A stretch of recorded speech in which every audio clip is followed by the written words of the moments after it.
আসসালামু আলাইকুম বিজয় ভাই। ঘরে গিয়া আম্মারে বইলা দিব। আসসালামু আলাইকুম বিজয় ভাই। ঘরে গিয়া আম্মারে বইলা দিব। আসসালামু আলাইকুম বিজয় ভাই। ভাই বাসায় গিয়া আম্মারে বইলা দিব। ওই ভাই, ভাই বলেন। ভাই একটা জিনিস খেয়াল করলাম, আপনাকে সালাম দিল, আপনি সালামের উত্তরটা দিলেন না। একটা কথাই বললেন, বাসায় গিয়ে আম্মাকে বলে দেবো। ভাই বিষয়টা কি? ভাই বিষয়টা আসলে তেমন কিছু না। বিষয়টা হইলো একসময় আমার টাকা পয়সা ছিল না, তখন আমারে কেউ ডাইকেও জিগাইতো না। আর এখন আল্লাহর রহমতে আমার মায়ের দোয়ায় আমার কিছু টাকা পয়সা হয়েছে, তো এখন রাস্তাঘাটে লোকজন দেখলেই আমাকে সালাম দেয়। ভাই এই লোকগুলা আমাকে সম্মান করে সালাম দেয় না, আসলে তারা আমার সম্পদকে সম্মান করে। আর এই সম্পদ আমার মায়ের দোয়ায় হইছে, তাই আমি সবসময় সবাইকে বলি ঘরে গিয়ে আম্মাকে বইলা দিব।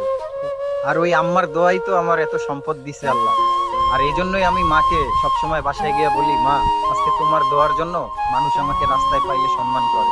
ও আচ্ছা ভাই, তাহলে এই ব্যাপার, বিষয়টা বুঝতে পারলাম এখন।